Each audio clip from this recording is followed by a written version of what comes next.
नमस्ते, शुभ संध्या। मैं अवनीश आप सभी का एक एजुकेशन के इस लाइव मंच से आपका ऐप में बहुत बहुत मैं स्वागत करता हूं। तो यदि आपको नोटिफिकेशन प्राप्त हो रहा है तो आप फटाफट एक बार आप अवश्य जुड़ जाइए। आपकी कक्षा प्रारंभ हो गई है। और जी देखिए, जितने लोग भी ऐप लिए हैं तो ऐप में कम से कम आपको करना क्या है, आप वहां जा करके अपना ईमेल आईडी और पासवर्ड डालेंगे तो आप ऐप में भी लाइव देख सकते हैं। जैसे आप 10 बजे लाइव भी देखते हो तो लाइव पढ़ लीजिए समय निकाल करके 1 घंटा, ठीक है।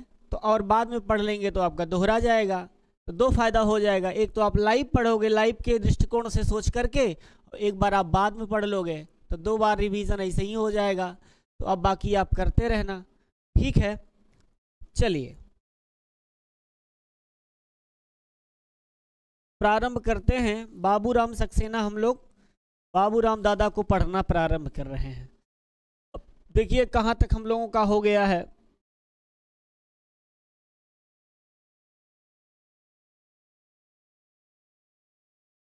कल हम लोगों ने ये पढ़ा था, कल आपने माहेश्वर सूत्र के बारे में पढ़ा था। माहेश्वर सूत्र किन किन नामों से जाना जाता है आपने ये पढ़ा था। माहेश्वर सूत्र को चतुर्दश सूत्र भी कहते हैं। माहेश्वर सूत्र को माहेश्वर सूत्र या शिव सूत्र के नाम से जाना जाता है। और इनको वर्ण समाम्न्याय या अक्षर समाम्न्याय सूत्र भी कहते हैं। और इसमें आपने देखा था कौन सा वर्ण इत्संज्ञक वर्ण कितनी बार आया है, कौन सा वर्ण जो है दो बार आया है। जैसे ह 2 बार आया है, इत्संज्ञक वर्ण आपका एक अड़ा यहाँ 1 बार आया है और 1 बार जो है लण में यहाँ पर आया है। 2 बार इत्संज्ञक वर्ण आए हैं। ह 1 बार आपका यहाँ हैवरट का यहाँ आया है और 1 बार ह आपका जो है हल में यहाँ पर आया है। ये क्यों आया है ये भी आपको बता दिया गया, कुछ प्रत्याहार बनाने के निमित्त आया है। अब इसके बाद ये भी आपको फिर बताया गया था प्रत्याहार बनाने आदिरंतेन संहिता के बारे में आपने पढ़ा था कि प्रत्याहार कैसे बनते हैं। तो कुछ खास टोटली जो 42 प्रत्याहार 43 प्रत्याहार बाबूराम मानते हैं, 42 भी होते लेकिन बाबूराम का यही सही होगा। 40 प्रत्याहार ही आपको लगाना है परीक्षा में, ध्यान रखिएगा। तो आपने प्रत्याहार देखा, आदिरंतेन संहिता कैसे प्रत्याहार बनाता है। इस वर्ण को उठा करके आखिरी वाले वर्ण को यहाँ तक लाता है, फिर यहाँ से उठा के यहाँ बना सकते हैं, यहाँ से उठा के यहाँ बना सकते हैं, यहाँ से उठा के आप यहाँ बना सकते हैं, या फिर आ को छोड़ करके ई से भी उठा के बना सकते हैं, इण भी बना सकते हैं, इक भी बना सकते हैं, एंग भी बना सकते हैं, एच भी बना सकते हैं। इस प्रकार से प्रत्याहार आप बनाना सीख गए होंगे। अब आज की जो बात हो रही है वो बात क्या हुई है, आपने यहाँ तक पढ़ लिया था। देखिए अब इसके आगे यहाँ लिखा अनुबंध, यहाँ से हमको इस पॉइंट से देखना है। अनुबंध का मतलब जो अक्षर इत होते हैं। अभी अनुबंध के अंतर्गत बात बता रहे हैं कि जो अक्षर इत होते हैं उनकी सूची निम्नलिखित है। अब उन्हीं उपदेशों के अंत में आने वाला हलंत्यम धातु प्रत्यय आगम आदेश आदि उपदेश के मूल में स्थित अनुनासिक स्वर का उपदेश अजनुनासिक इत से या किसी धातु के आदि में प्रयुक्त नी टू डू आदरंगी टूडुव से, किसी प्रत्यय के याद में आने वाले चवर्ग और टवर्ग की चुटू से, किसी प्रत्यय के याद में आने वाला स प्रत्यय से, और भिन्न अन्य प्रत्ययों के याद में आने वाले ल श और कवर की लशक तद्धित से, इन सबकी कौन सी संज्ञा होती है, इत संज्ञा का प्रयोग कर लिया जाता है। अब इतनी बात तो ये लिख दी है, लेकिन आपको पल्ले पड़ी, यदि आपको पल्ले पड़ी तो ठीक है, और नहीं पड़ी है तो आप इसको अलग से थोड़ा सा ढंग से देख लीजिए। तो यही तो इसीलिए तो आपके लिए बाबूराम सक्सेना पढ़ने के लिए हम कहते हैं। तो आपको लाइन बाय लाइन के अकॉर्डिंग आपको नोट्स बना करके आपको सही से पढ़ना चाहिए। अब जैसे आपको पढ़ना है हलंत्यम के बारे में, पहले जान लीजिए क्या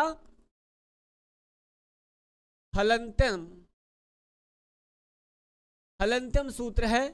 अब इस हलंत्यम सूत्र के बारे में आपको ये जान लेना है। यह हलंत्यम सूत्र क्या करता है, कहते हैं कि उपदेश अंत्यम, इसकी वृत्ति क्या कहती है ये आपको ध्यान देखना है। कहते हैं कि उपदेशे अंत्यम उपदेशे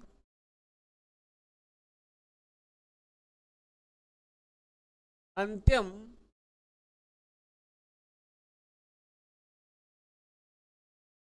हल स्यात्, मतलब हल इति स्यात्। ये कहते उपदेशे अंत्यम हल इति स्यात्, उपदेश की अवस्था में हल इत संज्ञक होते हैं। क्या कहे? कहे कि उपदेश की अवस्था में, उपदेश की अवस्था में, उपदेशे अंत्यम, उपदेश की अवस्था में अंतिम हल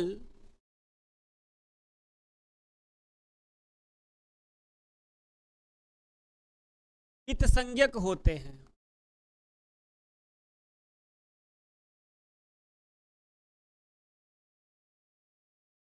ठीक है, ये उन्होंने कहा। हलंत्यम क्या होते हैं? तो उपदेश की अवस्था में अंतिम हल इत संज्ञक होते हैं। अब जो आपने माहेश्वर सूत्र में आयुड़ ऋलिक देखा, तो आयुड़ का जो रास्ते में ड़ है,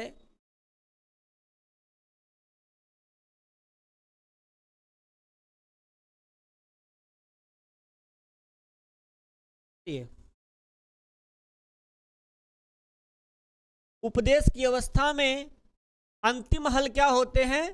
इत संज्ञक होते हैं। ठीक, ये बात इन्होंने बताया। अब आयुड़ का ड़ जो होता है वो क्या है? अंतिम हल है कि नहीं है? उपदेशे अंत्यम, अंतिम हल है जो है वो क्या है? वो इत संज्ञक होते हैं। लेकिन कहा उपदेशे, अब आपके दिमाग में यह बात आएगी, खटकेगी कि सर उपदेश क्या है। तब आपको यही एक देखना होगा कि उपदेश क्या है।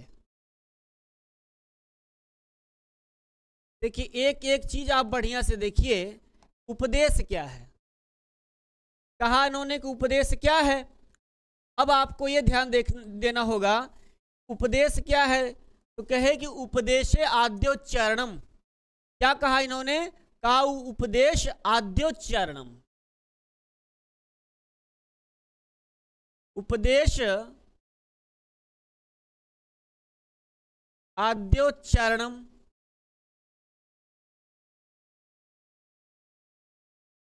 इसको इन्वर्टेड कामा में कर लीजिए, उपदेश आद्योच्चारणम।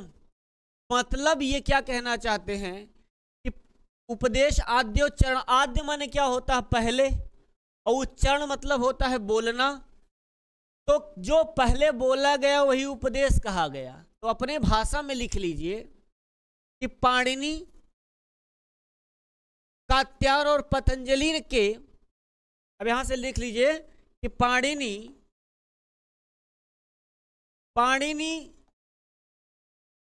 कात्यायन और पतंजलि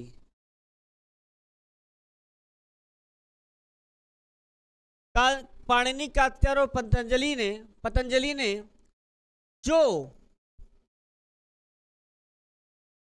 प्रथम उच्चारण कर दिया गया, जो प्रथम उच्चारण किया, जो प्रथम उच्चारण किया वही उपदेश कहलाता है। बात समझ में आ गई?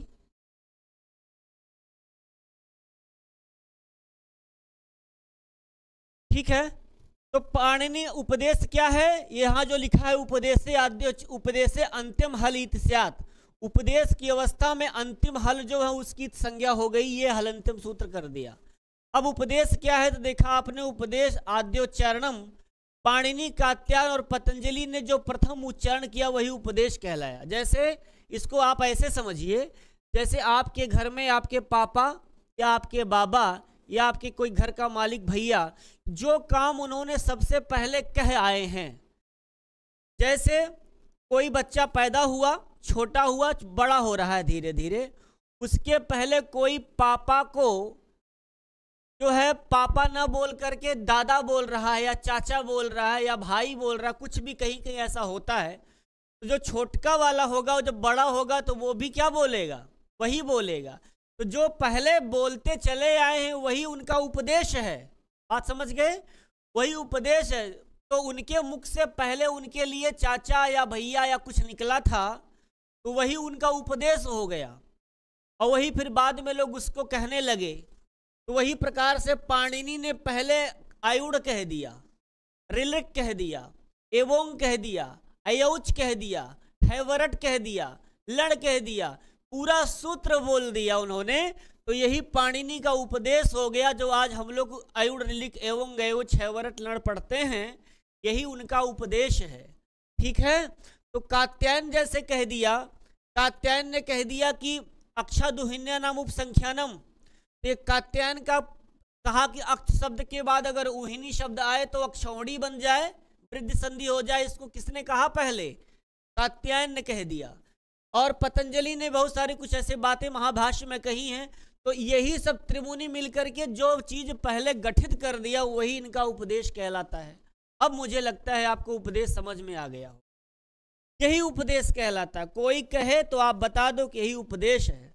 और कुछ उपदेश हैं, जैसे भू आदि धातु, अन्य कुछ देख लीजिए, कुछ अन्य उपदेश भी देख लीजिए कौन कौन से हो सकते हैं। ऐसे बना लीजिएगा नोट्स। अन्य में जैसे आप देख लीजिए कि भू आदि धातु,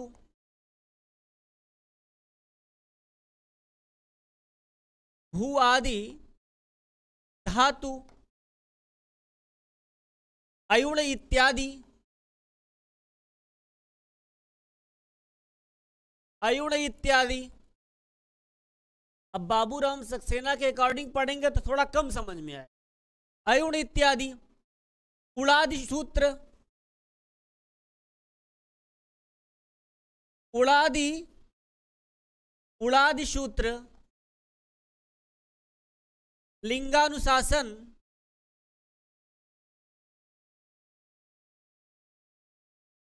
लिंगानुशासन। ठीक है। उड़ादि सूत्र, लिंगानुशासन, आगम प्रत्यय और आदेश, आगम प्रत्यय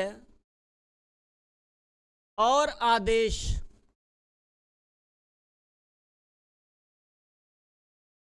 आगम प्रत्यय और आदेश, ये सब उपदेश कहलाते हैं।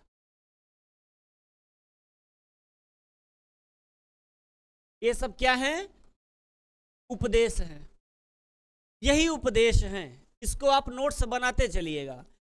भू आदि धातु, जैसे भवति, आप भवति पर कहते हो, भू है, पठ है, गम है, लिख है, पा है, हंस है, चल है, ये जितनी धातुएं हैं सब क्या हैं? ये उपदेश है। इन्होंने पहले कह दिया। अयुड़, रिलिक इत्यादि क्या है? इन्होंने पाणिनि ने पहले कह दिया, उपदेश हो गए। उड़ादि सूत्र कुछ हैं, लिंगानुशासन है, आगम है, प्रत्यय है, यही सब इन्होंने जो पहले कह दिया, इन्हीं की जो पूर्व में ऋषि मुनियों ने कह दिया है, वही हमारा उपदेश होता है। यही बात अब हलंत्यम की बस अब तब मिला जुला करके फाइनली यही कहा कि उपदेशे अंतिम हलिस्याद। जो पाणिनि, कात्यायन, पतंजलि ने कह दिया, उसके जो अंतिम हल होते हैं उनकी इत संज्ञा होती है। कौन सूत्र करता है? हलंत्यम। तब आपका जाकर के ये फाइनल क्लियर, तब ये हलंत्यम आपका बन गया। अब हलंत्यम करने का, इत संज्ञा करने का संस्कृत के व्याकरण में क्या प्रयोजन है? क्यों इत संज्ञा करते हैं? इत संज्ञा करने का मतलब ये बताते हैं कि इत संज्ञा का अर्थ होता है कहीं कहीं यहाँ प्रत्याहार में इत संज्ञक कह करके तो प्रत्याहार बना लेते हैं। लेकिन ये आप जब व्याकरण की और प्रक्रिया में पढ़ेंगे तो इत संज्ञा करने का अर्थ यही होता है कि उसका तस्य लोप से लोप हो जाता है। और लोप कैसा होता है? वो आदर्शनम लोप होता है, मतलब एकदम से नष्ट नहीं होता, क्योंकि वर्ण कभी नहीं नष्ट होते। न क्षरत इति अक्षर, जिसका कभी क्षरण न हो वही अक्षर कहलाते हैं, वही वर्ण कहलाते हैं। इसलिए वो लोप नहीं होगा, बस वो हमको आपको दिखाई नहीं दिया जाता, हटा दिया जाता है उसको। यही इसका प्रयोजन होता है। ठीक है मित्रों, तब आपने एक ऐसे आप नोट्स बना लीजिए। और ठीक है, अब दूसरी बात आपको देखनी है कि इत संज्ञा किसकी होती है और इस संज्ञा करने वाले सूत्र क्या हैं। अब ये आपको देखना है इत संज्ञा किसकी होती है। यहां एक हेडिंग आप बनाएंगे, ऐसे लिख लेंगे कि इत संज्ञा किसकी होती है। इत संज्ञा और इत संज्ञा करने वाले सूत्र।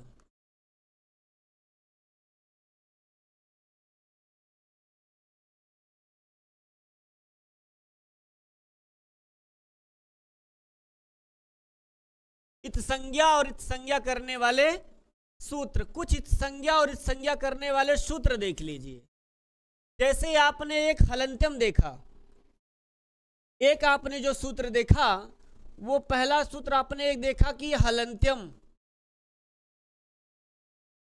एक तो ये देख लिया, मतलब अंतिम हल की संज्ञा करता है।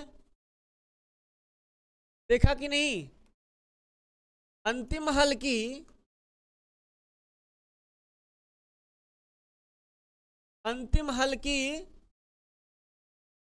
इत संज्ञा करता है।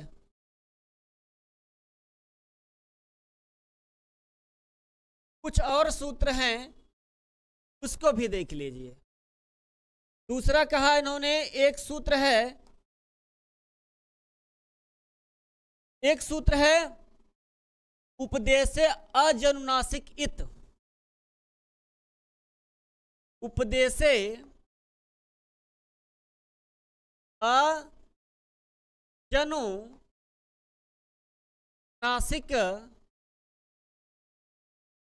उपदेशे अजनुनासिक इत, ये भी एक सूत्र है इत संज्ञा करता। किसकी करता है, तो कहते हैं कि धातु प्रत्यय आगम में आदेश में अनुनासिक स्वर की। धातु प्रत्यय और आदेश में, धातु प्रत्यय और आदेश में अनुनासिक स्वर की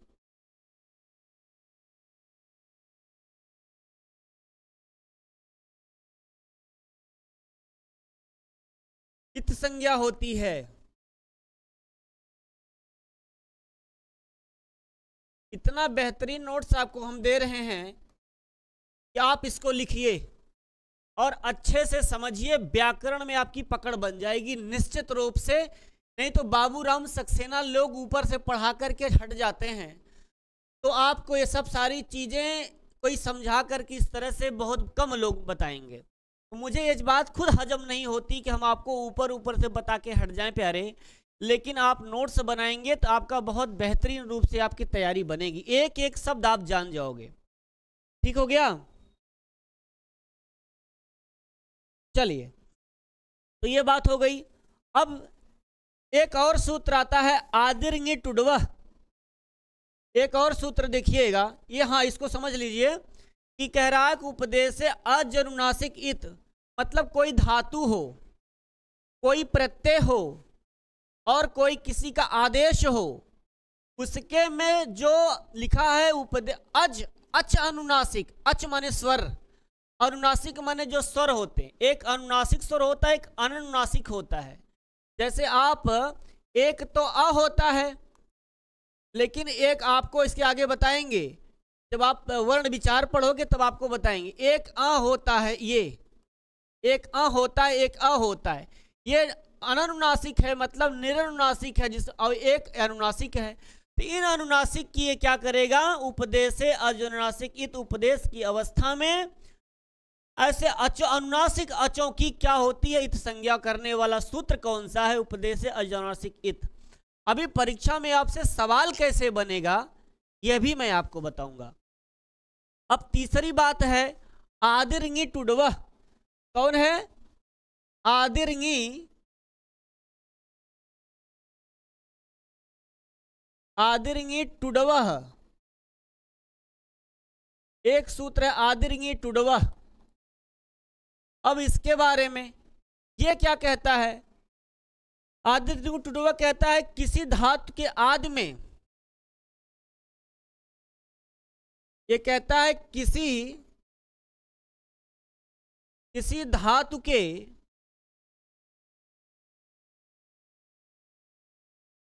आदि में ई हो,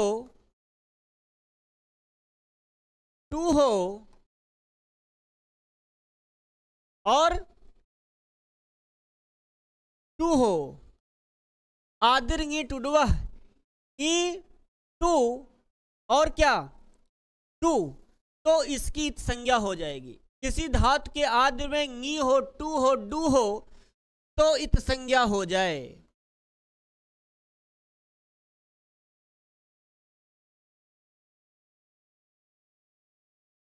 ठीक है। अब जैसे कोई धातु मान लीजिए, कोई धातु में कहीं आपको नी दिख गया, कहीं टू दिख गया, कहीं डू दिख गया, तो आदिर्ंगी टुडवह क्या कर देता है, ये भी इत संज्ञा कर देता है। एक और बचा है, इसको भी देख लीजिए। कौन सा? आदिर्ंगी टुडवह के बाद एक सूत्र आपका मिलेगा, चुटू सूत्र है। किसी प्रत्ययादि में ट वर्ग तथा च वर्ग हो, वह सूत्र कौन सा है? चुटू, चुटू सूत्र है। यह क्या कहता है? कहता है किसी वर्ग में, किसी प्रत्यय आदि में ट वर्ग तथा च वर्ग हो, किसी प्रत्यय आदि में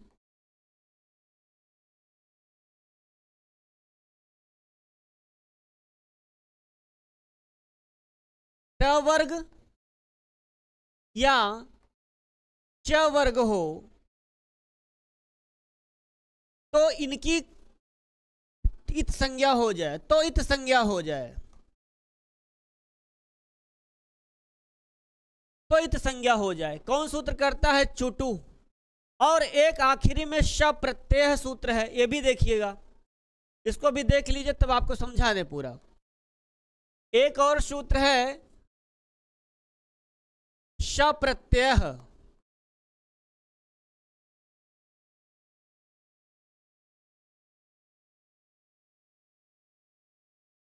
एक सूत्र है श प्रत्यय। ये क्या करता है? किसी प्रत्यय आदि में श हो तो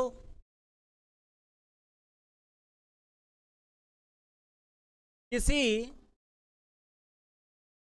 प्रत्यय आदि में श हो तो, किसी प्रत्यय आदि में श हो तो स की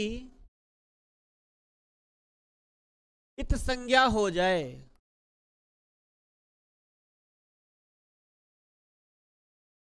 ये कहता है। और एक आखिरी में है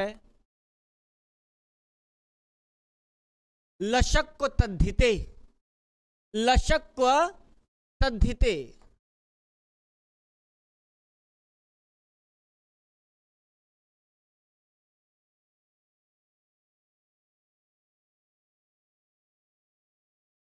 लशक्व तद्धिते है।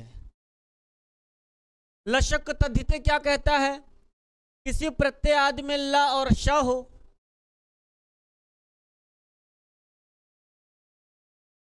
किसी प्रत्यय आदि में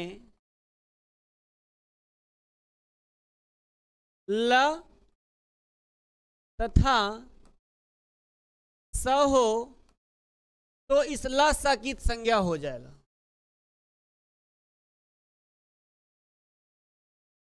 तो इनकी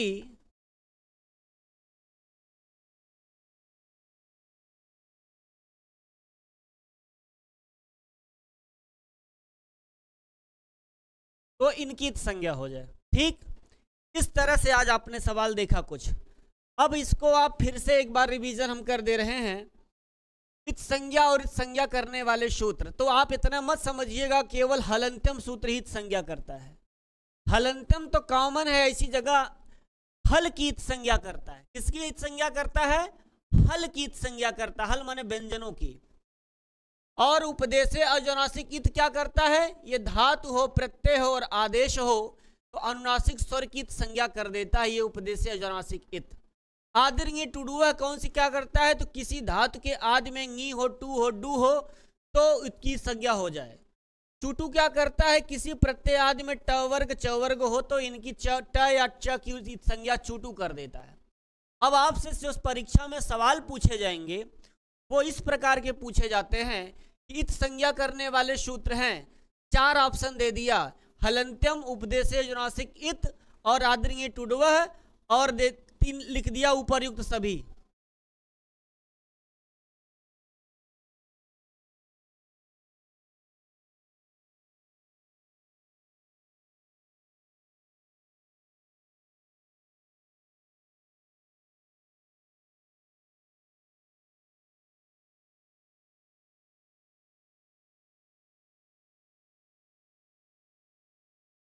सवाल पूछेगा कि कौन सी इत संज्ञा करने वाले सूत्र हैं, इतना आप जान लीजिए कि हलंत्यम, उपदेश्य, जुनासिक, इत और आदरणीय टुडवा और चुटू ये सब इत संज्ञा करते हैं, लेकिन अपना अलग अलग उनका अधिकार है, अपने अपने जगह वो जाकर के इत संज्ञा करते हैं। लेकिन इतना आप जानते रहिए कि इत संज्ञा करने वाले कुछ सूत्र हैं, ठीक है। तो एक सवाल प्रकृति ऐसी बनती है, इत संज्ञा करने वाले सूत्र हैं तो ऐसा सूत्र का नाम दे देगा, इसमें से एक नहीं देगा, लिख लिया हल जैसे, और या तो इको एणच लिख दिया, वृद्धराजेश लिख दिया, और आपका लोपस साकल्यस लिख दिया, और एक लिख दिया चुटू, तो इस संज्ञा करने वाला सूत्र है तब आप चुटू पे सही लगाओगे। बाकी 3 दे दिया और लिख दिया उपर्युक्त सभी, तो आप उपर्युक्त सभी पे लगाओगे। ऐसा कभी कभी ऐसा सवाल बनता है कि उपदेश की अवस्था में अंतिम हल की संज्ञा करने वाला सूत्र कौन सा है, तब आप उत्तर लगाओगे हलंत्यम। या कभी सूत्र सवाल बनेगा कि धातु और प्रत्यय आदेश में अनुनासिक स्वरों की संज्ञा दे देगा, अनुसार अनुनासिक स्वर की संज्ञा कौन सूत्र करता है, तो ऑप्शन दे देगा आपका आदरणीय टुडवा, चुटू, हलंत्य, उपदेश, अजुनासिक, इत, तब आप उपदेश अजुनासिक इत पे लगा दोगे। देखो कैसे कैसे सवाल बन सकता है, ये बता दे रहा हूं। फिर आपसे पूछ लेगा कभी कि ंगी और टू या डू की इत संज्ञा करने वाला सूत्र है, तो ंगी टू डू में पकड़ लेना, आदरणीय टुडवा इसमें लिखा हुआ है, तब इससे आपका ये इत संज्ञक हो जाएगा। और चुटू किसी प्रत्यय आदि में पूछ लेगा कि ट वर्ग या च वर्ग की संज्ञा कौन सा सूत्र करता है, तब आप कह दोगे कि चुटू सूत्र करता है। या पूछ लेगा कभी स की संज्ञा करने वाला सूत्र कौन है, किसी प्रत्यय के आदि में श हो तो श प्रत्यय करता है, यहाँ पर पूरा लिखा हुआ है। और ल और तथा स हो तो उनकी संज्ञा कौन करता है, लशक तद्धिते करता है। ये आप अभी बस जान लीजिए, इसका प्रयोग आप जब व्याकरण पढ़ने के लिए संधि पढ़ेंगे, तब समास पढ़ेंगे, तब आपको जाकर के खास तौर से संधि में आपको देखने को प्राप्त होगी। तब आपको हम फिर याद दिलाएंगे कि जब संज्ञा प्रकरण आपको ये पढ़ा रहे थे ये चीजें, तब आपको याद आएगा कि हाँ सर सही कह रहे थे। कहीं चुटू आएगा उसकी संज्ञा कर देगा, कहीं उपदेश्य जो नासिकित आएगा उसकी संज्ञा कर देगा, तो इस प्रकार से आपको फिर याद आएगी। अभी आप इसको एक बार याद कर लो, जान लो, तब वहां जब बताएंगे तब आपका दिमाग वहां पहुंच जाएगा सट से, हाँ ये बात सही कह रहे हैं। नहीं तो वहां हम बताते हैं कि उपदेशीय जुरासिक से या चुटू से आदरणीय टुडुवा से सप्रत्यय से इस संज्ञा हो जाती, तब आप ऐसे देखते ये क्या है, कौन सा सूत्र आ गया जो इस संज्ञा कर दिया। नहीं, अब आप यहां जान गए हो तो आप पकड़ ले जाओ। क्लियर हो गया? चलिए अब इतना आपने देखा, अब आगे इसके बाद बाबूराम सक्सेना क्या बताए हैं, एक जो बात बताए हैं वो आपने देख लिया। अब इसके बाद बाबूराम सक्सेना जो इसके आगे बात बताए हैं वो बात देखिए, ये सब बात बता दिए, इसमें और कुछ खास नहीं है इस पेपर में, इस पन्ने में। बाकी सिद्ध गौरा दिभ्यश्च लिखा है तो स्त्री प्रत्यय के लिखा है, जिसके अनुसार जिन प्रत्ययों के इस होता है उन प्रत्ययों वाले शब्दों में स्त्रीलिंग द्योतनार्थक नीच प्रत्यय का जुड़ता है। ये सब स्त्री प्रत्यय वाली बात है, बताएंगे बाद में, आपको कुछ छोड़ेंगे नहीं। मतलब हम जो बताएंगे वो आपको उचित बताएंगे और जो जरूरी होगा वो खास तौर से वही। अब गणपाठ की बात कर लेते हैं, तो इसमें खास नहीं, बस आप देख लीजिए। गणपाठ में जब कोई ऐसे शब्दों हो जिनमें एक ही प्रत्यय लगाना हो, ध्यान से समझिएगा कि कोई एक ऐसा शब्द हो जिसमें एक ही प्रत्यय लगाना हो या किसी प्रकार के विधान की रचना बतानी हो, तो उन सब का एक गण बना करके उस गण आदि में आने वाले शब्द को लेकर के ही रच दिया गया। मतलब जैसे गणपाठ होता है, गण माने समूह होता है। तो कुछ शब्दों को, जैसे आप बहुत सारे शब्दों को, हर शब्द के लिए तो व्याकरण का सूत्र बना नहीं है, बस कुछ गणों के लिए वो कह देते हैं, ऐसा मान लेते हैं कि 1000 मान लीजिए शब्द हैं, 1000 शब्दों के एक गण बना लिया है, गणपाठ जिसको बोलते हैं। तो उन गणों में उठा के रख दिया, सीधे वहीं से काम कर देते हैं कि इस गण में जितने शब्द हैं सब में ये प्रत्यय हो जाए, ऐसा मान लेते हैं। इसीलिए गणपाठ बनाने का एक प्रायोजन है और वही बात लिखा गया है। अब लिखा है कि जैसे एक इन्होंने गर्गादिभ्यो यहाँ लिखा है, लिखा गर्गादिभ्यो, तो गर्ग इत्यादि में कुछ गण होते हैं, उस गण में कुछ शब्द होते हैं। ये गर्गादिभ्यो यहाँ आप बाद में सूत्र पढ़ेंगे तो आपको देखने को मिलेगा। अब एक सूत्र है, कह रहे हैं इसके अनुसार गर्ग से शुरू होने वाले गण में यही प्रत्यय लगता है। तो बात ठीक है, गर्गादिभ्यो यही प्रत्यय करने वाला सूत्र है। अब गर्गादि गण में जितने शब्द आएंगे सब में यही प्रत्यय लगेगा, स्पेशली है।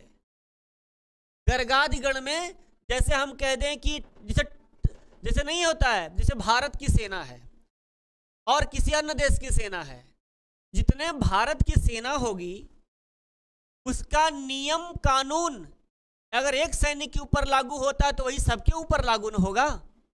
तो वही बात है कि जो जिस गण में जो टीम में रख दिया गया है शब्द, तो उस टीम में से अगर एक शब्द में यह प्रत्यय लगेगा तो गर्गादि गण में समस्त जितने प्रत्यय शब्द होंगे सब में यही प्रत्यय लगेगा।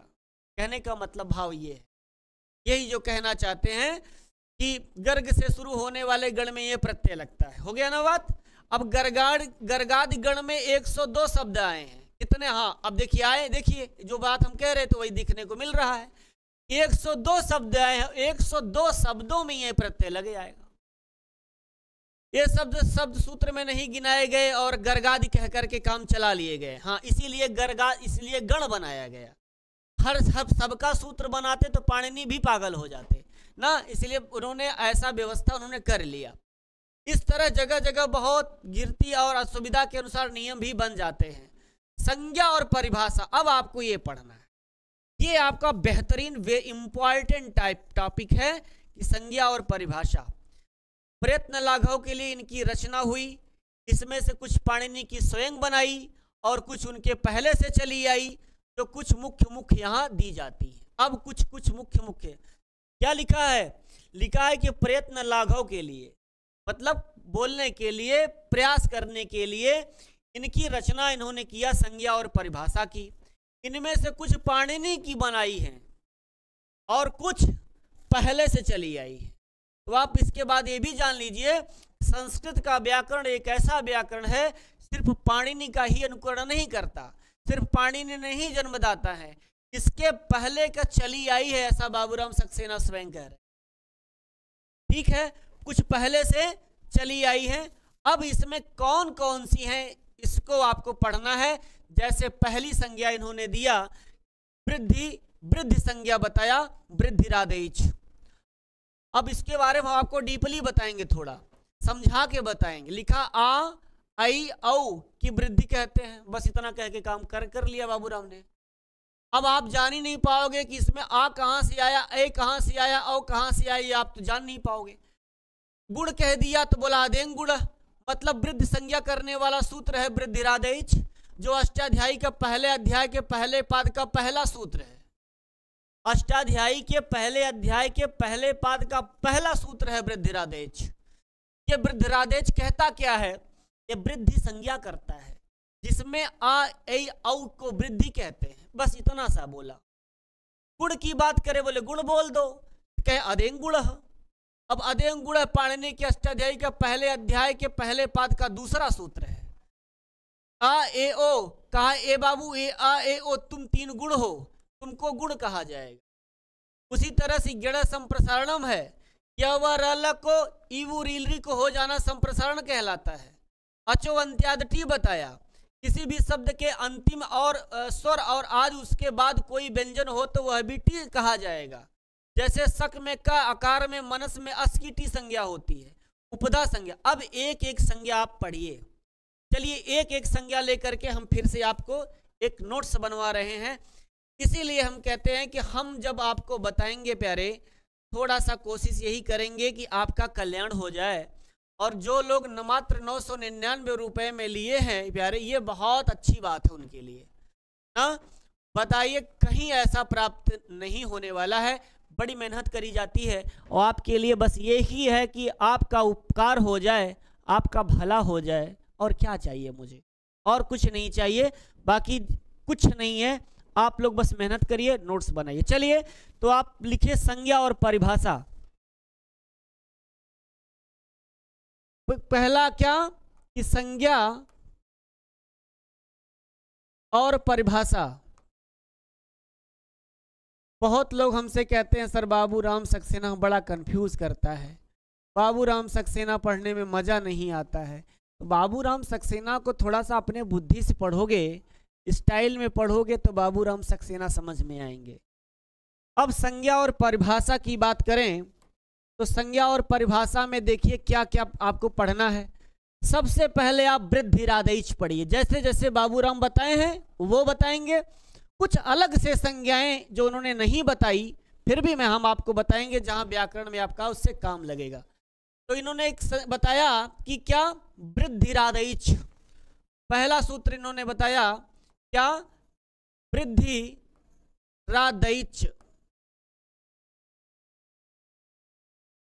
ये वृद्धिरादेश आपका पहले अध्याय के पहले पाद का पहला सूत्र है, वृद्धिरादेश।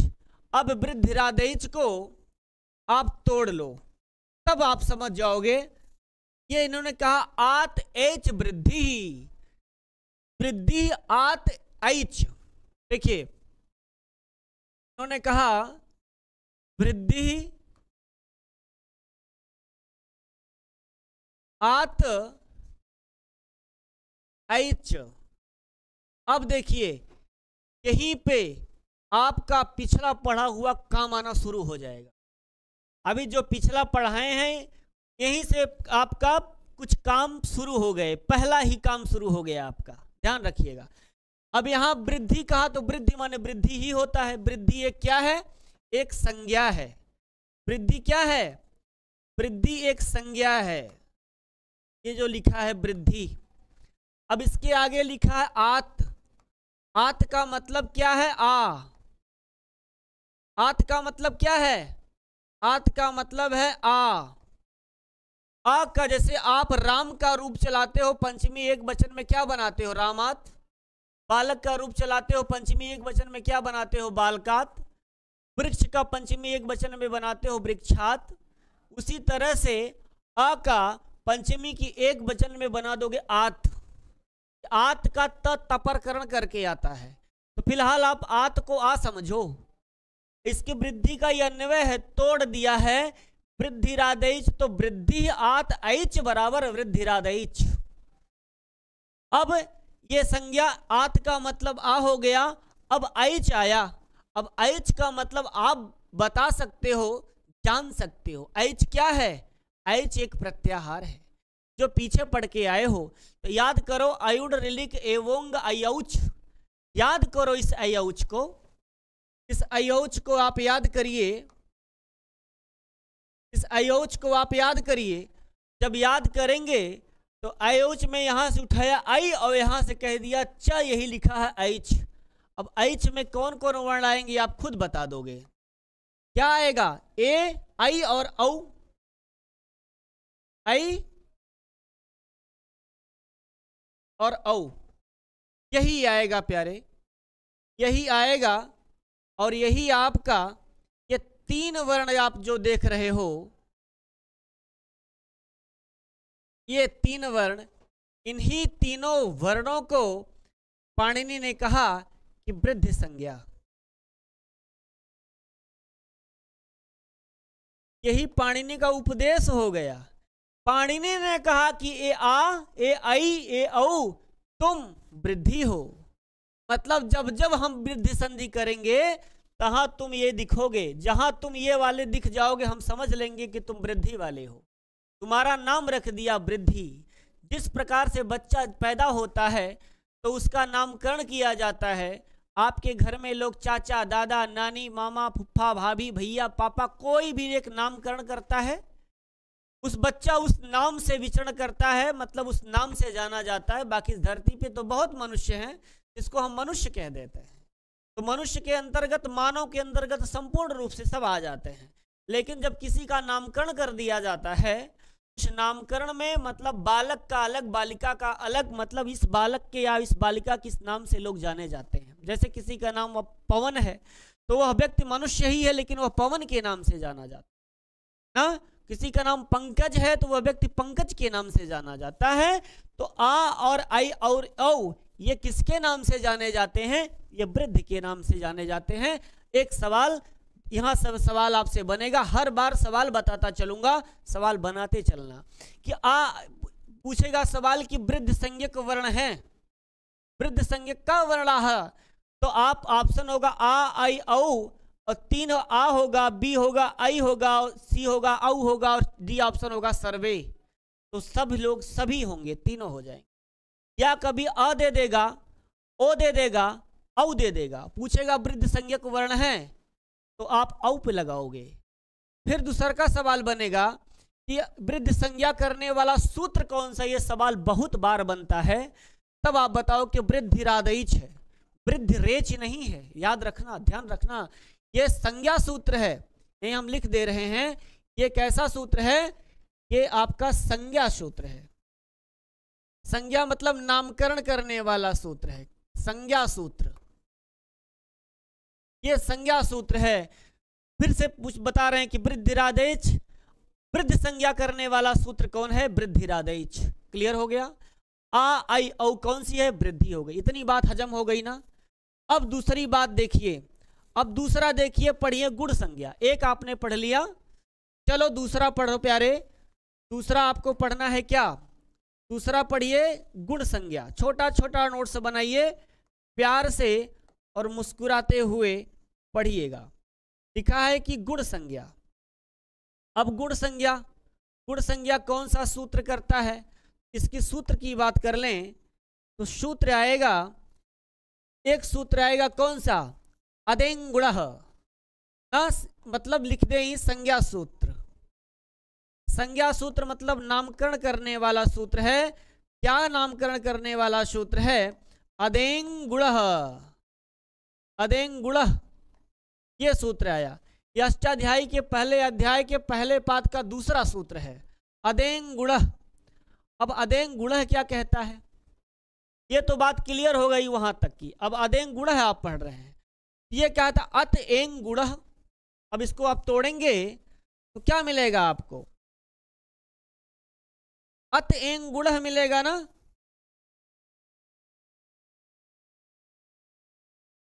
अत एंग गुणः,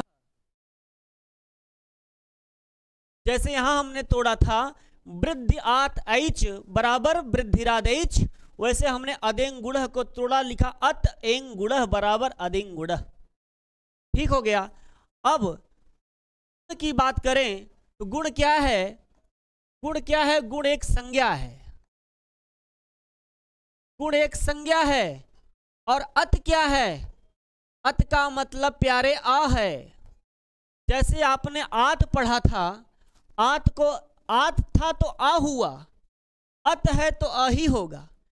यहां बड़ा लिखा था आत तो क्या था? आ, और यहां लिखा अत, तो अत में क्या है? ये अ, केवल अत में अ।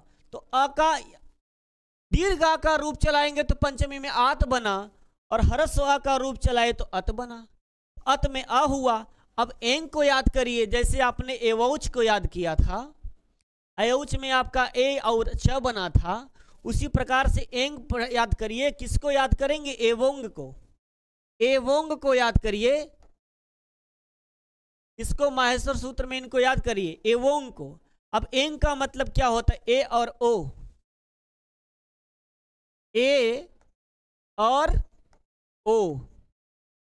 अब इन्हीं को बोले ए बाबू, ए भैया, ये तो तीनों लोग, तुम लोग क्या हो गए?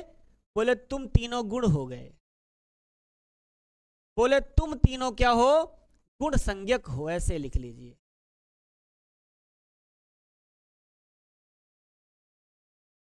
अब यही बात आपको काम करेगी जब आप संधि पढ़ोगे। जब आप संधि पढ़ोगे तो यही चीज आपका काम करेगा। दो संज्ञा आपने पढ़ी, एक आ आई औ पढ़ा वृद्धि संज्ञक, और आ ए ओ बोले ए आ ए और ओ, ये तीनों बोले कि तुम गुण संज्ञक हो, तुम्हारा नाम गुण है।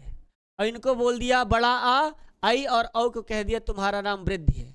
अब आपसे दूसरा सवाल पूछेगा कि गुण संज्ञा करने वाला सूत्र क्या है, तब आप बताओगे अदेंग गुण, आद गुण नहीं, आद गुण विधि सूत्र है। आप जब संधि पढ़ोगे, आद गुण गुण संधि पढ़ोगे, तब आपकी मुलाकात आद गुण से होगी। जब आप वृद्धि संधि पढ़ोगे तब आपकी वृद्धि रेच से मुलाकात होगी। अभी आप मुलाकात वृद्धि रादेश से करिए, अभी आप मुलाकात अदेंग गुण से करिए। आद गुण और वृद्धि रेच से कब करिएगा, जब आप संधि में चलेंगे, अब तब आप करना प्यारे। अभी आप इसको समझ लो, आ ए ओ क्या कौन संज्ञा, गुण संज्ञा। बात क्लियर हो गई। चलिए दो संज्ञा आपने पढ़ लिया। इसके बाद अभी यहीं पर हमको इसके आगे ही चलना है, पूरा संज्ञा प्रकरण पढ़ना है, तब बाबूराम की अगली लाइनें हम पढ़ेंगे। अब तीसरी संज्ञा हम लोग जो पढ़ने जा रहे हैं वो पढ़ने जा रहे हैं संप्रसारण संज्ञा। किताब में देखते रहेंगे तो आपको पता चलेगा। तीसरी संज्ञा की बात करें तो क्या है, कौन सी संज्ञा, संप्रसारण संज्ञा।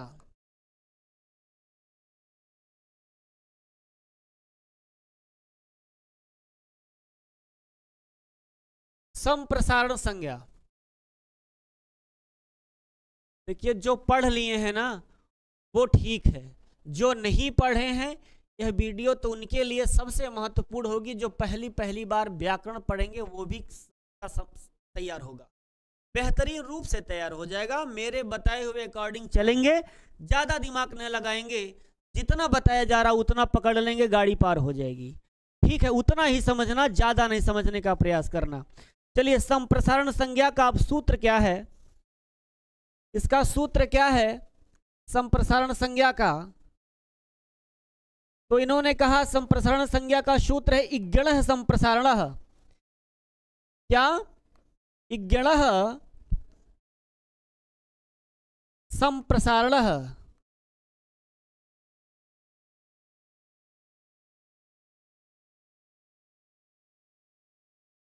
इग्गणः संप्रसारणः, ये बताया इग्गणः संप्रसारणः। इग्गणः संप्रसारणः मतलब इकयण संप्रसारण। इसको आप तोड़ेंगे तो क्या होगा,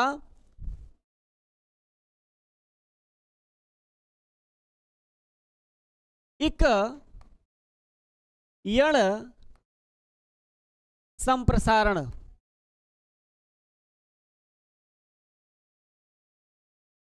इग्गण संप्रसारण को तोड़ लेंगे तो इग्गण लिखाना है। इग्गण में क्या है, इक यण है, इसको हटा ही लीजिए अभी फिलहाल। इग्गण है ना, इग्गण को तोड़ेंगे तो इक और यण आएगा। यहां पर ग दिख रहा है और यहां पर क दिख रहा है। अब कहोगे सर वहां ग लिखा है यहां क लिखा है, तो जब झलाम जसोवंते सूत्र पढ़ेंगे संधि में ना, तो वही बताता है कि पहले अक्षर को तीसरा अक्षर कर दिया, इक बन गया झलाम जसोवंते से, तो इक यण संप्रसारणम। अब बात यहीं पर क्लियर हो गई। इक यण संप्रसारण, यण के स्थान पर इक का हो जाना। अब यहां लिख लेना कि यण के स्थान पर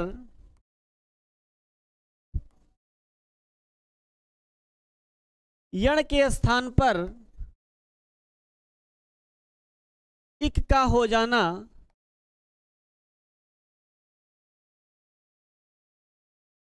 संप्रसारण कहलाता है।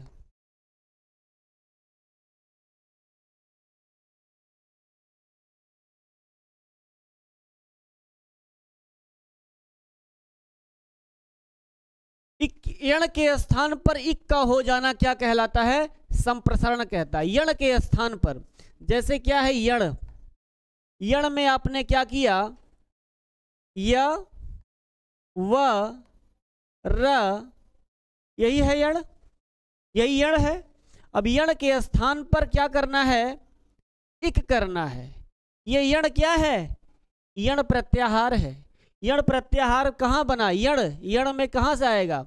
आप लास्ट वाला यण मिलाइए, लास्ट का यण मिलाएंगे तो वहां पे आपको यण में यही मिलेगा 4 अक्षर य व र ल। और इक मिलाएंगे तो अयुण रिलिक, अयुण रिलिक, तो आ छोड़ दीजिए, इक को पकड़िए, देख लीजिए यही भाई, अ ई उ उड़, अयुण रिल रिक, यही, इसको हमने छोड़ दिया, यहां से उठाया और कहा इक, तो इक में क्या आया, ई उ रील री, यही 4 आए, तो यही इक आया, य के स्थान पर ई, व के स्थान पर उ, र के स्थान पर री और ल के स्थान पर री। यही परिवर्तन है, यही परिवर्तन आपका संप्रसारण कहलाता है। यही परिवर्तन जो है क्या कहलाता है, संप्रसारण कहलाता है। यहां देखिए, संप्रसारण मतलब सम उपसर्ग पूर्वक, सम उपसर्ग और प्रसारण का मतलब होता है विस्तार, फैलाव, ठीक, ये शब्द के अकॉर्डिंग बता रहा हूं। जैसे कोई कहीं सुनी हुई बात को बहुत ज्यादा फैला देना संप्रसारण कहलाता है। कोई किसी से बात कहा, पड़ोसी में झगड़ा हुआ या कोई बात हुई, कहा सुनी हुई, कोई बात काना फूसी हुई, उस बात को पूरे गांव फैला दिया, तो क्या हो गया, संप्रसारण हो गया।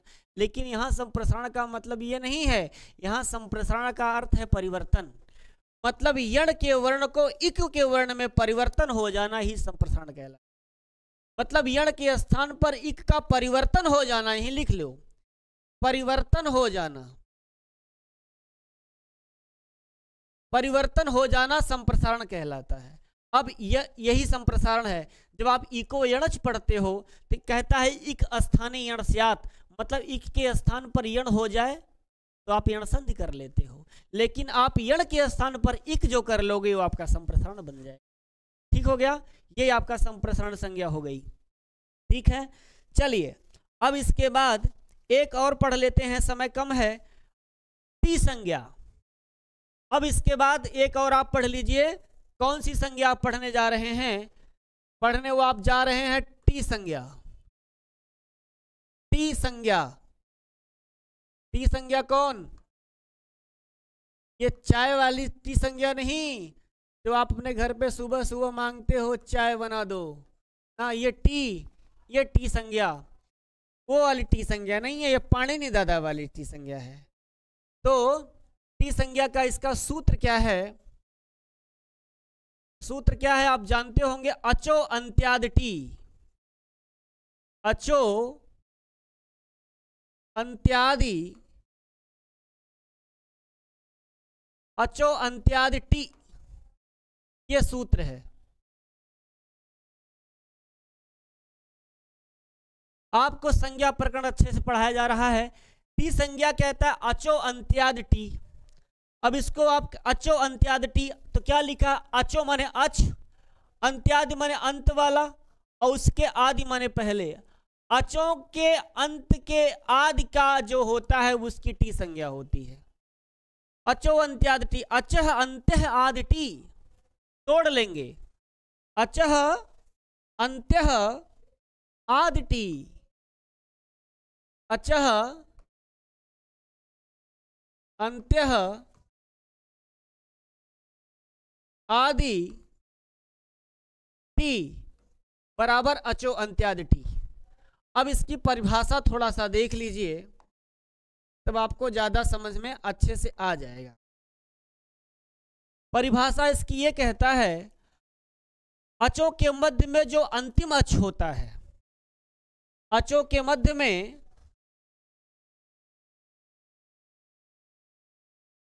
अचों के मध्य में जो अंतिम अच होता है,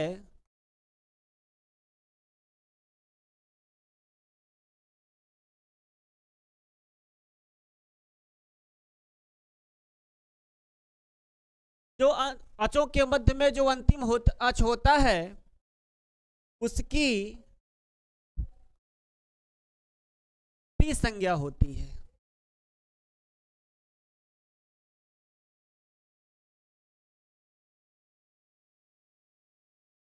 अचों के मध्य में जो अंतिम अच होता है उसकी टी संज्ञा होती है। ठीक है, अब अंतिम स्वर के बाद अगर व्यंजन होगा, एक पॉइंट और है, एक पॉइंट, दूसरा पॉइंट और है।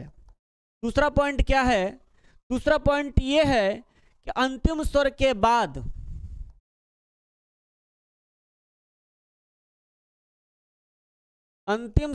बाद यदि व्यंजन हो तो उसकी भी टी संज्ञा होगी, तो उसकी भी टी संज्ञा हो जाएगी।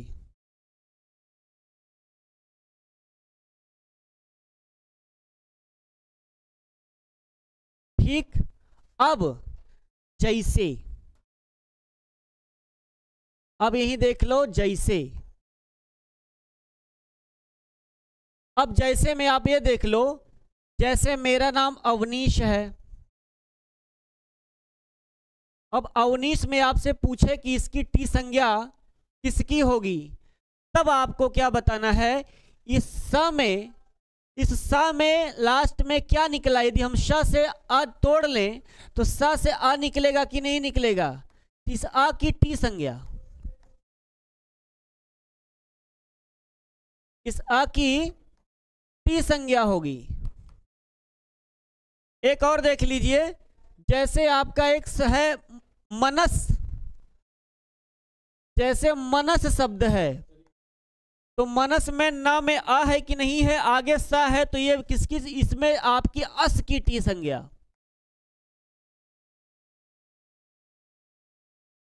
ठीक है, तो मित्रों आज की कक्षा, इसके बाद कक्षा लगी हुई है, तो ठीक है, आज की क्लास के यहीं पर, कल यहीं से हम शुरू करेंगे, कुछ टी संज्ञा के बारे में आपसे फिर से बताएंगे। ठीक।